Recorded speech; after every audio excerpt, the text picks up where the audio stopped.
जोपर्यंत राम आहे तोपर्यंत दशरथाला किंमत आहे.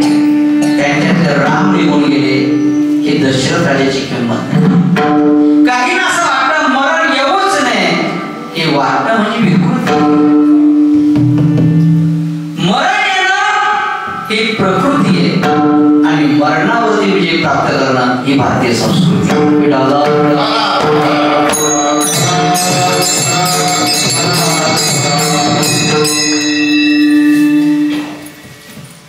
जो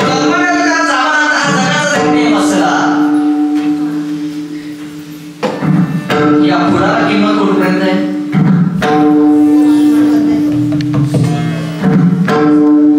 जोपर्यंत याच्यामध्ये परिमळ आहे, सुगंध आहे, तोपर्यंत किंमत आहे. उत्तम प्रकारची ती फुलं आहे जी भगवंताच्या चरणापर्यंत जातात, ते उत्तम प्रकारची फुलं आहेत. अतिउत्तम प्रकारची फुलं आहेत जी संतांच्या गळ्यामध्ये धारण होतात, ती अतिउत्तम प्रकारची फुलं आहेत. आणि कनिष्ठ प्रकारची ती फुलं आहेत. कुठं म्हणतात ना गजरा. दुसऱ्या दिवशी कुठे जातो? कचऱ्याच्या डब्यात. याचा अर्थ असा आहे, देवाच्या आणि संतांच्या सान्निध्यामध्ये राहा तर जगामध्ये आजरामर व्हाल, आणि विषयामध्ये गुंतून जा तर एक दिवस समाजामध्ये तुमचा कचरा झाल्याशिवाय राहणार नाही. तुम्ही ठरवा. म्हणून नानबाबा बोलत आहेत, परिमळ गेलिया कोसकुलदेवी, आयुष्य शेवटी देहदयसा कसा नाशिवंत देह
नाशिवंत देह जाणार सकळ आयुष्य कातो काळ सावधान. म्हणून माणसाने सावध असलं पाहिजे. मी महिला मातांना प्रश्न विचारतो, तुमच्या घरी गॅसची हंडी आहे ना? हाय. हंडी भरण्याची तारीख माहिती आहे, संपण्याची तारीख माहिती आहे का? माहिती? ज्यावेळी पाहुणा जास्त येत असतं भांडी लवकर आणि नेमका पाहुणा येत असता वरच्या मग पडत असत ना. हंडीचा भरोसा नाही. कोणत्या? त्याने या हंडीचा मी भरोसा नाही.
मनसष्टानि इंद्रियाणि प्रकृतिस्थानी दर्शते. 6 इंद्रिय हे ओढले जातात.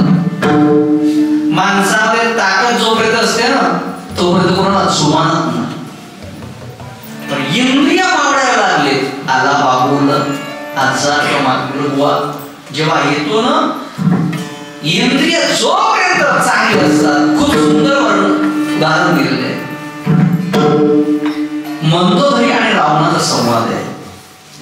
मंदोदरी म्हणते, काय कमतरता माझ्याकडे होती. असं म्हणतात, मंदोदरीची बरोबरी सीता माते इतकी सुंदर मंदोदरी होती की सीता मंदोदरीच्या नखाची सुद्धा बरोबरी करू शकत नव्हती. इतकी सुंदर मंदोदरी होती. मंदोदरीमध्ये 80,000 बायका, त्यातल्या त्यात आमच्या दाशा सुद्धा सीतेपेक्षा सुंदर होत्या. पण तुमचं एक इंद्रिय असलं तर संपूर्ण कुळाला मारावा लागतंय. पण माणसाच्या जीवनामध्ये जोपर्यंत बलवान असतात ना तोपर्यंत कोणाला समजून घेत नाही. काम यश क्रोध यश रजोगुण समत्वा. म्हणून माणसाच्या जीवनामध्ये काम क्रोध लोभ हे माणसाच्या जीवनामध्ये घातक परिणाम. प्राण जातात तेव्हा दुःख आणि येत नव्हतं. म्हणून त्याच्याकडे एकच प्रार्थना करावी, इतना तो करना स्वामी जब प्राण से निकले, गोविंद नाम निकले जब प्राण से निकले. गंगा जी का घाट हो, जमुना जी का बंसीपट हो, मेरा सावरिया निकट हो जब प्राण से निकले. जब प्राण कंडावे कोई रोग ना सतावे, यम दर्शना दिखावे जब प्राण से निकले. पीतांबर कसी हो होठों पे खुशसी हो, मेरा सावरिया निकट हो जब प्राण से निकले. इतना तो करना स्वामी. म्हणून त्या प्रार्थना करा, अंतिम समय आपला गोड झाला पाहिजे. शेवट तो भला माझा बहु गोड झाला, तारू निजाच्या माहेरा निघाल जाणे गेला, होता अट्टहास याद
शेवटचा दिस गोड व्हावा, आता निश्चिंतेने पावलो सावा, कुंडल्या धावा तृष्णे. परिणाम काय म्हणाला तुका म्हणे मुक्ती, आता दिवसाची आणि खेळी मिळी. हे जीवनामध्ये आपल्या मरणाला सुद्धा आनंद झाला पाहिजे. वारकरी सांगत असं की त्यांनी सोहळा म्हटलेला आहे, जन्म मृत्यूची सोहळ्या ना म्हणून धनंजया. म्हणून जन्म मृत्यूच्या सोहळा म्हटलेला आहे, तो झाला सोहळा अनुपम्या. तो झाला सोहळा अनुपम्या.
मला सांगा, तुमच्या गावामध्ये एखादी मावशी दुसऱ्या बाईकडे गेली, बाई माझ्या घरातलं पीठ संपलेलं आहे, उसळ मार देणं, ती बाईने उसळ मार पीठ दिलं, पुन्हा 8 दिवसानंतर तीच मावशी आली, बाई पुन्हा माझ्या घरचं पीठ संपलं, देणं का उसळ मार, ती म्हणाली मागच दिलं नाही, आता कर्म शिल्लकच नाही म्हणावी, काय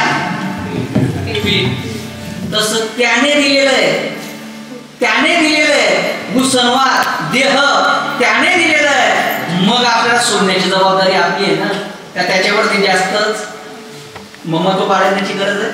जास्त ममत्व बाळगाल तर दुःखाला कारण ठरेल. मला सांगा, सगळ्यात जवळचं कोण आहे तुमच्या? पितांबर बाबा कोण आहे सगळ्यात जवळचं तुमच्या? तुमच्या जवळचं कोण आहे सगळ्यात? कोणी नाही? तुझं कोण आहे जवळचं? कोण आहे?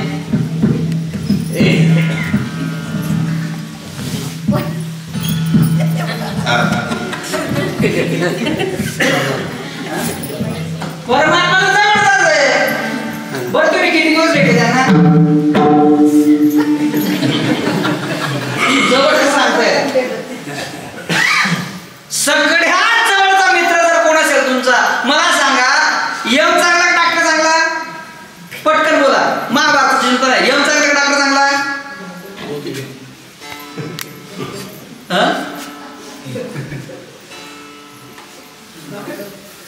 डॉक्टर चांगला म्हणजे अजून विचार नाही.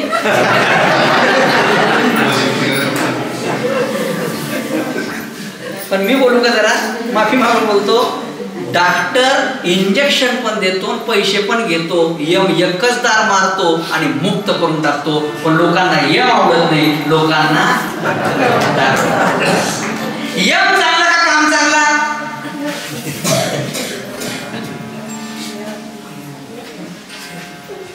तुम्ही म्हणणार महाराज काम चांगला, काम काय करतो? काम माणसाकडून पाप वाढवत राहतो आणि यम काय करतो? पापापासून मुक्त करतो. पण लोकांना यम आवडत नाही, लोकांना काम आवडत नाही. महाभारत बोलतं यमस्य कामस्य, म्हणून माणसाच्या जीवनामध्ये यमच चांगलं आहे. सगळ्यात जवळचा जर तुमचा कोण असेल ना, तर सगळ्यात जवळचा मित्र आपला जर कोण असेल तर त्या मित्राचं नाव आहे मृत्यू. सगळ्यात जवळचा मित्र आहे, पण कोणीच त्या मित्राला ओळखत नाही. खरं सांगू का, हाते पायामध्ये त्या देवबी काहीतरी तसा नाहीये. मी बोलताना बोलून गेलो, भगवंताला सगळ्यात मोठं गिफ्ट कोणतं असेल तर त्या गिफ्टचं नाव आहे मृत्यू. संत मराठी बाबा खूप सुंदर सांगतायत, भगवंताला भेटण्याचा पवित्र दिवस म्हणजे स्मरण आहे. त्या दिवशीच आपल्याला भगवंताला भेटता येतं, एरवी भगवंताला आपल्याला भेटता येत नाही. म्हणून त्या भेटी करता माणसाची तरुण असली पाहिजे. वास्तविक पाहता काळ इतक्या जवळ आहे, इतक्या जवळ आहे, किती जवळ आहे, किती जवळ आहे. उशापेक्षा आपल्या सावलीपेक्षा सुद्धा जवळ कोण असेल तर ते मरण आहे. किती उदाहरण सांगतो. मराठवाड्यात मराठवाड्यात तुमच्याकडे उंडे महाराज येणार होते. ट्रक घेऊन गेले ते हैदराबादला, ऍक्सिडेंट झाला, हैदराबादला प्राण झाले. जाबाई बापू प्रेत ठिकाणी येत आहे हैदराबादवरून, सासरेबाद प्रेत हैदराबादवरून येत आहे मराठवाड्याला. जाबाई बापू रडत होते, मुली रडत होत्या, 2च मुली होत्या आणि 2 जावई. घरामध्ये मुलगा नव्हता, खूप रडत होत्या मुली. अक्षरशः 3 जणांची अवस्था खराब झाली. त्या आईची त्या 2 मुलींची अवस्था खराब झाली. आपला पती वारला गेला, काय असेल आपल्याशी दुःख. रडत होत्या, खूप रडत होत्या. 2 जावई येरवडला औषधी घेण्याकरता निघाले. 2 व्हीलर निघाली आणि निघाल्याबरोबर येरवड आणि मराठवाड्याच्या मध्ये त्या 2 व्हीलर उडून दिलं. 2 जावई प्राण झाले. किती दुःख असतं पाहिजे जीवनातलं. काळ कोणाला सोडत नाही, काळ कधी वाचवत नाही, पण काळ कोणाची वाट बघत नाही. तो इतका जवळ ठेवलेला आहे, इतका जवळ ठेवलेला आहे, तरी लोक आपले सावध होत नाही. किती वाट पाहतोय.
अजून किती आहे अवकाश, किती वेळ आहे अजून घेण्याकरता, किती वेळ आहे अजून, किती आहे अवकाश.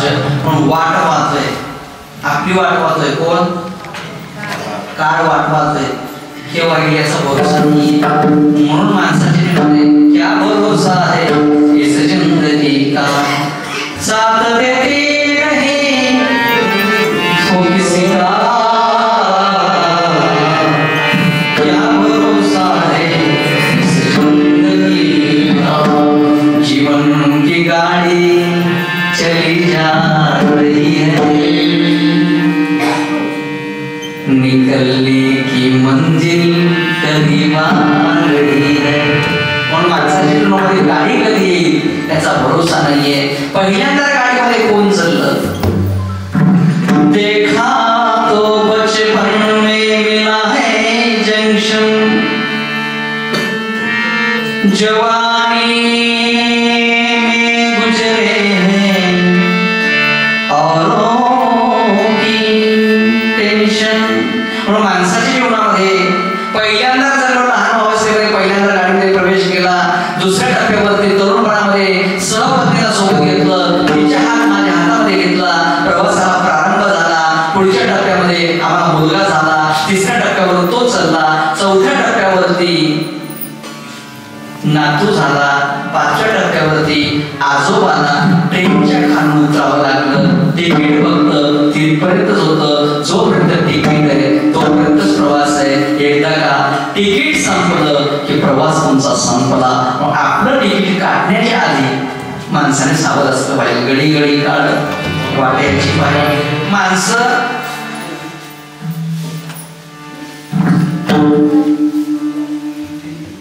एक जण मुंबईला गेला, ताज हॉटेलमध्ये कंपनीच्या मालकाने पाठवलं. 3 दिवसाकरता मुक्कामाला पाठवलं. 3 दिवस सुंदर प्रकारचं त्याला 3000 रुपयाची चहा मिळत होती, कॉफी मिळत होती. 6000 रुपयाचं एक टाइमचं जेवण होतं. सुंदर प्रकारचं 3 दिवस त्याने कंपनी ठिकाणी गेला होता. 3 दिवस झाले. 4थ्या दिवशी चेकआउट करण्याकरता गेला. हॉटेलचा मॅनेजर त्याला म्हणायला लागला, दादा अहो तुमचे 3 दिवस झालेले आहेत आणि तुम्ही आता चेकआउट करताय, 4थ्या दिवशी निघताय. आमची हॉटेल तुम्हाला पसंत नाही का? म्हणजे हॉटेल सुंदर आहे. इथलं जेवण तुम्हाला पसंत नाही का? म्हणजे जेवण ही सुंदर आहे. मग इथली कॉफी चहा तुम्हाला आवडली नाही का? म्हणजे कॉफी चहा सुद्धा सुंदर आहे. पण माझ्या मालकाने मला जे पाठवलेलं ना हॉटेलमध्ये फक्त 3 दिवसाकरता पाठवलेले. 4थ्या दिवशी मला चेकआउट करायचंय, बाहेर तुमच्या हॉटेलमधून निघायचंय. 4थ्या दिवसापर्यंत मला राहता येणार नाही. तसं त्या मालकाने कोणाला 50 वर्षासाठी पाठवलंय, कोणाला 60 वर्षाकरता पाठवलेलंय. चेकआउट करण्याचं काम जबाबदारी आपली आहे. त्याच्या आधी सावध व्हा, मरणाआधी सावध व्हा. माणसाची एवढी कीर्ती पूर्ण माणसाची पाहिजे. घडी घडी काढ वाट्याची पाही अजून किती आहे अवकाश. हा पश्चाताप, हा अनुताप माणसाचे डोळे घालला पाहिजे ना.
अनुताप घेऊन सावध, काहीतरी बोध करी म्हणा. मनाला बोध करायला पाहिजे की आपलं मन आहे ना त्याच्याकडे लागवायला. आता कोठे धावे मन तुमचे चरण देखील. हे मन माझे मीच करी, माझे भजनी प्रेम धरी. मग त्या मनाला विनंती करा. काय विनंती करा? मन कराने प्रसन्न, सर्व सिद्धीचे साधन, मोक्ष अथवा बंधन, सुख समाधान चित्त माझे. त्याला आपल्याला सांगता आलं पाहिजे. ये मन बड़ा चंचल है, कैसे तेरा भजन करूं, जितना उसे समझाऊं उतना ही मचलता है. सच कहती हो मेरी तकदीर बदल जाए. तेरे चरणों की मनाला सांगतो, त्याच्याकडे लावण्याचा प्रयत्न करा. माणसाच्या जीवनामध्ये आयुष्यभर परमार्थ केला, पण शेवटी कधी कधी मन सुद्धा धोका देऊन जात आहे. त्या मनाला पहिल्यांदा सावध करा, त्याला बोध करा, त्याला प्रार्थना करा. इकडे तिकडे जाऊ नको, मन विलीन आहे.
चंचल हे मन कृष्ण परमार्थाने पर्वत म्हणून मन चंचल चपळ, जाता येता न लगे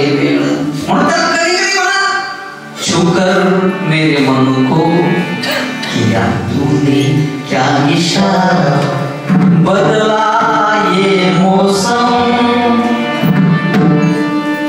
लगे जग सारा छूकर मेरे मन को किया तूने क्या इशारा.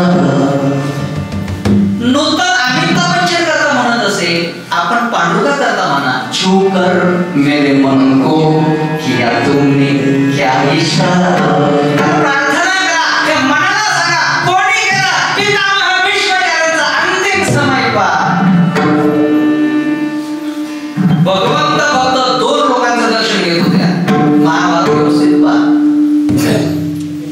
कोणाचे एक आंधळ्याचं प्राण असल्यामुळे. आंधळा कोण? म्हणून माणसाच्या जीवनामध्ये बहिर्चक्षु बंद होण्याच्या आधी अंतर्चक्षु उघडा, नाहीतर तुमचं नाव सुद्धा आंधळ्यांची यादीमध्ये जाण्याची शक्यता आहे. म्हणून माणसाने जागृत असलं पाहिजे. डोळस कोण आहे? जो अंतःकरणापासून जागृत आहे ना, तो डोळस. बरेच जण आहेत, तुम्ही काय करता?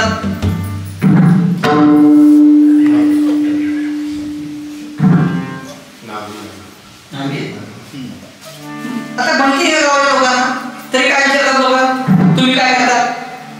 नाही कुठे गेलते? हातात शेतातच अवजार असतं. कुठे गेलते? शेतातच गेले होते ते नावीच होते ना. पण विचारतात लोक कसा, तुम्ही काय करतात? अरे काय करतात? हे आंधळेच आहे. अंतर्चक्षु उघडा, ज्ञान दृष्टीने पहा. भगवंत आंधळ्याचं दर्शन घेत होते. कधी कधी वाक्य निघलं लक्षात घ्या, कधी कधी एखादा विद्वान मनुष्य जर मूर्खाच्या पायावरती लागला ना, तर त्या मूर्खाला असं वाटतं की आपण याच्यापेक्षा विद्वान आहे. आंधळ्याला तसंच वाटत होतं की ज्या अर्थी द्वारकेचा राजा भगवान श्रीकृष्ण माझ्या चरणाला लागतोय, त्या अर्थी आपण याच्यापेक्षा विद्वान असले, असा गैरसमज आहे मोठा गोड. कोणाचा? त्या आंधळ्याचा. तो आतूनही आंधळा होता आणि बहिरूनही आंधळा होता. आज माझे सद्गुरू मोठे बाबांची पुण्यतिथी सुद्धा आहे. 99 वर्षापर्यंत चेहऱ्यावरती तेज राहिलं, याला म्हणतात आंतरिक परमार्थ.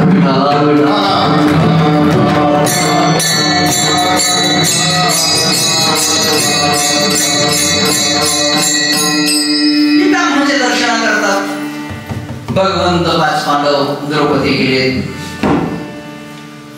आणि त्यावेळेची घटना आहे. भगवंताने दर्शन घेतलं, अर्जुनाच्या पाठीमागे उभे राहिले. 5 पांडवांनी दर्शन घेतलं, द्रौपदी दर्शन घेतलं आणि अर्जुनाला विचारताय, अर्जुना तर तुझा सखा मित्र कुठे आहे? अर्जुन बाजूला होतोय आणि भगवान श्रीकृष्ण समोर येत आहेत. भगवंत सांगताय, हे द्वारकाधीश, हे कन्हैया, हे माखनचूर, आज मला तुझ्याशी चर्चा करायची आहे. आणि मग भगवान विष्णू विचारतायत, भगवान श्रीकृष्ण विचारतायत, चर्चा कुठली करायची आहे? आज मला धर्माबद्दल चर्चा करायची आहे. आणि द्रौपदी हसून पडली. कारण नसताना एखादी स्त्री जर हसून पडली ना, शास्त्र असं सांगतं, द्रौपदी हसण्याबरोबर पितामह भीष्माचार्य म्हणतायत, द्रौपदी तू का हसलीस? 5 पांडव विचारतात, द्रौपदी तू का हसलीस? सगळे जण विचारतात, द्रौपदी तू का हसलीस? द्रौपदी म्हणाला की सहज हसली. पितामह भीष्माचार्य म्हणतोय, कुलवान घराण्याची स्त्री सहज हसत नाही. तू माझी कुलवधू आहे, तू सहज असू शकत नाही. तुझ्या हसण्यामध्ये देखील कारण आहे. का हसलीस? ती म्हणायला लागली, पितामह आज मृत्यू समोर दिसतोय, तर धर्माबद्दलची चर्चा होते. ज्या माझ्या दिराने माझ्या साडीमध्ये हात घातला, मी रजस्वला अवस्थेमध्ये असताना माझे केस सोडले, तेव्हा तुमचा धर्म कुठे गेला होता? त्यावेळेस पितामहांच्या डोळ्याला पाणवले, रडायला लागले. धर्म मला कळत असताना, माझ्यामध्ये ताकद असताना मी धर्माच्या बाजूला नाही उभं राहिलो ना, त्याचं प्रायश्चित्त दुःख मी आज भोगतोय. म्हणून माणसाच्या जीवनामध्ये जर तुमच्यामध्ये न्याय करण्याची ताकद असताना मात्र तुम्ही जर न्याय करू शकत नसाल आणि अन्यायाला साथ देत असाल, भगवंत म्हणतात, तो जरी माझा भक्त असला पितामह जरी असला ना तरी त्याला भोगावं लागेल. पितामह भीष्माचार्याला ते दुःख भोगावं लागतंय. रडतंय ते म्हणायला लागले जोपर्यंत मी अधर्माच्या घरचं अन्न खाल्लेलं होतं तोपर्यंत रक्त त्याचं माझ्या अंगामध्ये होतं. धर्म काय अधर्म काय कडक असताना मी अधर्माची बाजू घेतली, पण आज त्याचं रक्त माझ्या अंगामध्ये नाहीये. म्हणून मी आज धर्माबद्दल चर्चा करणार आहे. द्रौपदीने माफी मागितली. तिथंच विष्णू सहस्रनामाची सुरुवात झाली. धर्मराय बोलायला लागले आणि मग शेवटी पितामह भीष्माचार्य विनंती करतायत, आता माझी शेवटची इच्छा आहे, अंतिम इच्छा आहे. काय इच्छा आहे? माझ्या मुलीसोबत तुम्ही लग्न लावा. आता पितामह भीष्माचार्याला मुलगी होती का? ते तर ब्रह्मचारी होते. मग त्यांना मुलगी कोणती होती? तर पितामह भीष्माचार्य म्हणतायत माझ्या बुद्धी नावाच्या मुलीसोबत तुम्ही लग्न लावा. तुका तुकी उतरला सामवेचा कौरदेला लाडकी कमी संतांची मजवर कृपा बहुतांची. म्हणून मी लाडकी लेके संतांची. एक काम करा, माझ्या बुद्धी नावाच्या मुलीसोबत तुम्ही लग्न लावा. भगवंत होकार देतात आणि होकार दिल्यानंतर नागबाबा तेच बोलतायत, हाची अनुताप घेऊन सावध काहीतरी बोध. उदाहरण काय आहे? उदाहरण एकच आहे. एकदा सर्वला खटवांग रायाशी पार्वती दैशा कैसी प्राप्त